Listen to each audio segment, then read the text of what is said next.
Peace, peace, peace, peace, peace. This is your sister Rue with MaWu Lisa Temple up in the beautiful Hudson Valley, upstate New York, coming to you from outside. You know I love to outside, okay? And the bugs is bugging and the mugs is mugging, but you know what? It is a beautiful day, and I am happy to be here with you. First and foremost, I'd like to apologize to everyone who was going to tune in last night to the healing chambers. As you know, I'm up in the mountains, and you know, with all this electricity I got going on and all of the things, sometimes the internet be internet, and it just won't let us record live. So doing these pre-recordings, even though I would love to be doing them live for you, this works better in being able to get the information out to you in a cohesive manner where we're not breaking up every few minutes and you missing the words and all of that, and me getting frustrated because we all know that low-key I be doing that perfectionist thing. But anyway, the healing chambers for the month of June were amazing. Gemini season, communication season. It was a very emotional time for a lot of people. I wasn't really surprised, but I was kind of, I was kind of taken aback at how little attention that was given. Like people expressing itself. It's like, when we did that, when have our men and our women got an opportunity to truly express themselves and be heard? But we are in nurture season right now. So nurture season, Cancer season, one of my favorites. But let's just finish talking about communication, all right? So we know communication is key. We all on the internet. We all talking to somebody. We all doing the things, right? When dealing with communication and health, this is even more vital. Understanding what your physician is saying to you about your new condition or whatever your long-standing condition is, chronic pain, chronic illness, chronic disease, whatever it is, being clear and really truly understanding what they're saying to you makes all the difference. But more than that, the way we receive it, the way we sit with it, the way we think about it, and the way we share it with others is what we started out the month of June talking about. We talked about, first and foremost, the body communicating to us and letting us know something is wrong.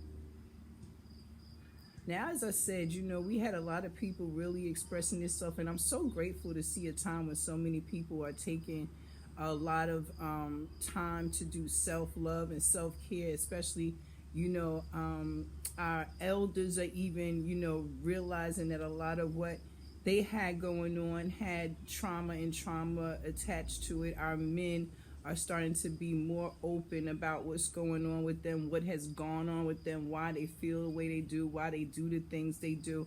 And, as a mother of sons and daughters, I say to this, that having young people in my life and watching them and listening to these men express themselves, I can see it making a difference in the young people.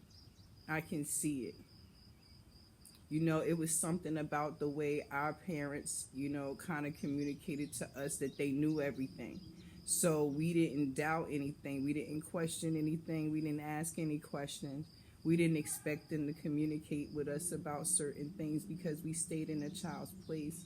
Now with these people, men and women, brave, coming out and saying, hey, this is what's going on with me. I might be your mom or your dad, but I have my own things going on, and here's what it is in case you need to know, because you do. Chronic pain can make a person crazy. You walking in the room and you wondering why you catching all the smoke. It don't have nothing to do with you. They got a pain that just will not go away, and they don't want to communicate about it. So what their body is doing, their body is screaming to them to give it some attention. So that was the first thing we talked about. We talked about our nervous system and how important it is, and the fact that our nervous system does things for us that if we had to be in control of it, most of us would be dead, including myself. Anybody that's ever watched me have any device knows that it's usually on 2% and the other one is on 1.5%. You know, if I had to be in control of all the things all the time, no, I give thanks for my nervous system. I give thanks for my heart it beats. You know, my lungs do what they do, simulation or not.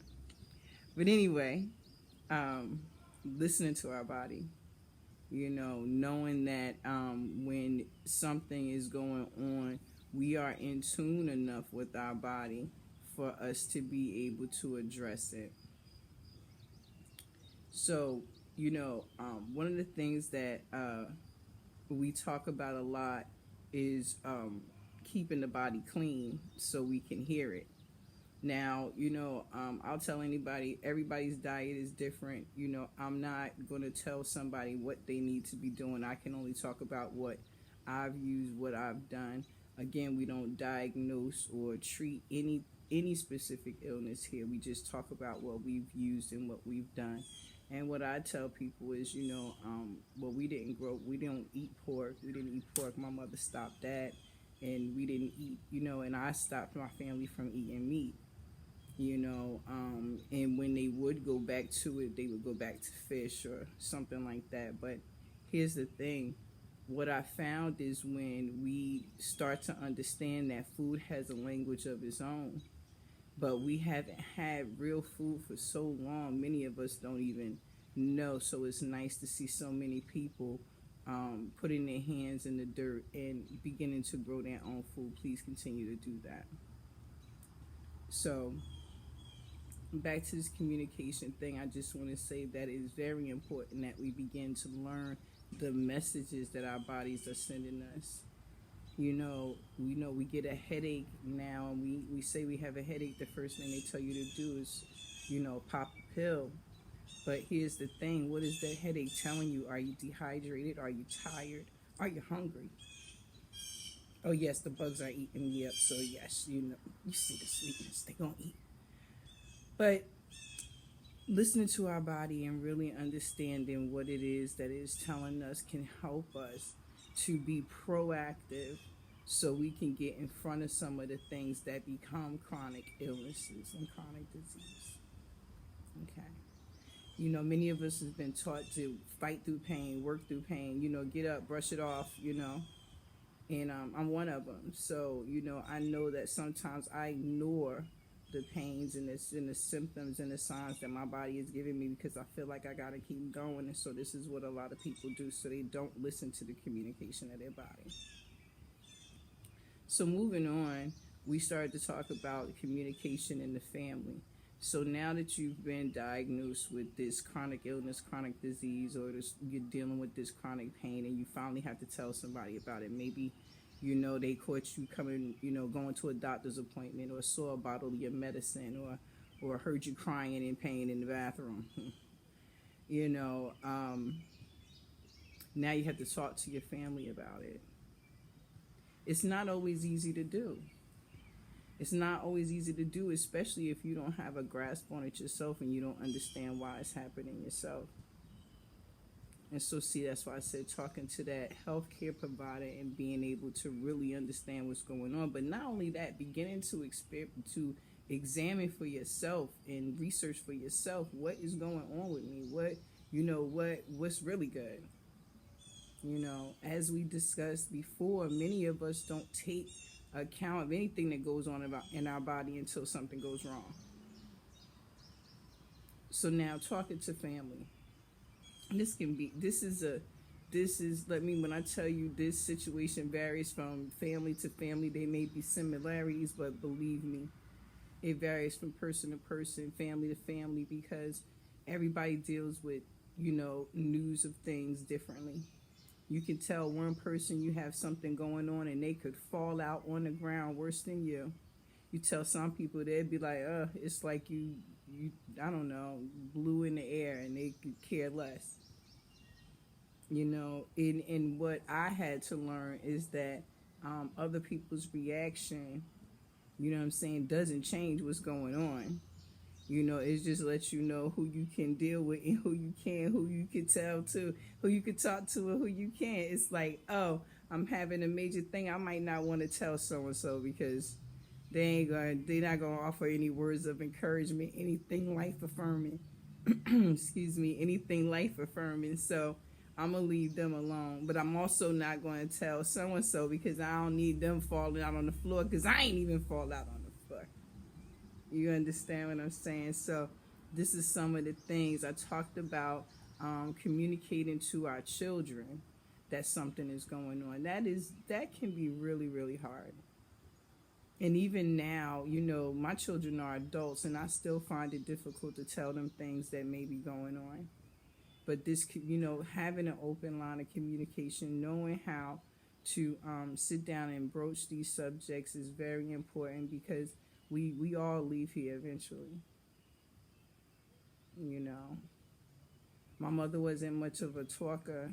You know, it was certain things she was very clear about, but she wasn't much of a talker, so it was chaos when we lost my mom. We didn't know anything was wrong. We didn't know the last time she had been to the doctor. We didn't know anything. We didn't know if had this been a problem she knew about. Was it something that just came on? We had no clue.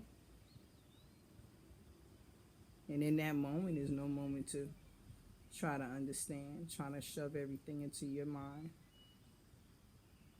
You know, so communicating with our families is very important.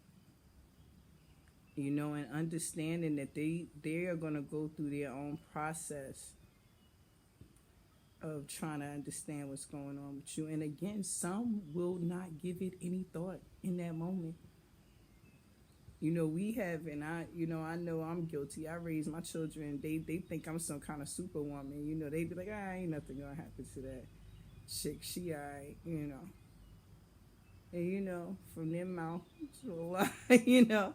But what I say is that, you know, sometimes, you know, you tell somebody something and they have a response that's, you know, less than what you think it should be or what you feel the weight of it is, and it could be a little off-putting, you know. So communicating with our families about our health, very important. How you deal with your friends and your coworkers and things like that, that comes a little bit after. And I think it has a really different dynamic, because what we understand is that we are these are not people who have to look us in our face every day, or maybe have to be the ones to take us to our doctor's appointments. And sometimes they are. You decide though how much or how little you share with someone about what's going on with your health. Okay. So, after that, we were graced with Sister Gemini. Sister Gemini came and she blew the house down talking about crystals and gems and how she's used these things not only to make phenomenal, fantastic jewelry, but also healing tools. These are not just pretty items. These are also healing tools. And she talked about the metaphysical and spiritual aspect of being able to create things to help people with their challenges that they go through daily. You know, we are big crystal and gem lovers here at MaWu Lisa Temple, have quite the collection.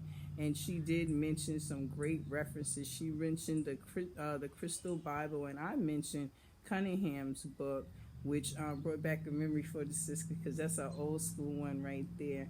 But we did have all of those references in the follow-up video with her, so the titles of those books were there. And you know, you can contact Sister Gemini on Instagram, and also she has a beautiful website, GeminiRx.org, and so you can go to, check the you know your sister. But anyway, Gemini RX, and she's also on Instagram under that same handle. And so please support that sister, because she did let us know that communicating with crystals and gems is just as important as taking an aspirin. You know, these items, you know, while, you know, not viewed by some of conventional medicine as something that really works, you know, we've proven, you know, we know that the earth has all of these things in it. And not only that, we have these minerals and things inside of us. So there's always something there. So again, do your research. There's a world of crystals and gems out there. Please go out there and have some fun and explore. This park where I am, I let the people know before we were doing the interview that there's so much quartz here. We go mining for quartz all the time. Come out with some pretty beautiful pieces too, powerful. Okay, so get outside, put your hands in the dirt, find something, play with it. So after that, we talked about music. So music and healing to me are just they can't have you can't have one without the other. You can't have one without the other. I tell people your heart has a beat. Your heart has a beat. Your walk, your gait has a stride to it, a movement to it. The way you talk has a cadence to it, a tone to it. So music, our voices, this is the first thing we hear of our mothers in the womb. Again, it's cancer time. We're going to talk about wombs later on in this month. But this is the first thing we hear is sound. So music, is one of those things that when incorporated into your life, definitely you can find a way to use it in your healing. We had the Chakra DJ on, one of my favorite people to listen to when you need a really good mix of something new and innovative. He does a great combination of old school and new school, great stuff. He calls them medi mixes. Him and his wife also do assist in at home births, and they make music for the mothers and fathers and the newborns to come. So these things are definitely something you want to give a look into. That video is available on our YouTube, and also Gemini's is also available on our YouTube. So communication with the body, communication with family, friends, co-workers, communication with crystals and gems, communication with music, and music in our healing. Okay, many of us know about binary beats and all of these different things. All of that falls underneath there. Okay, again, if you have any questions, you can always email us at MaWu Lisa Temple at gmail.com. You can hit us on Instagram at MaWu Lisa Temple 1. So that is our recap for the month of communication.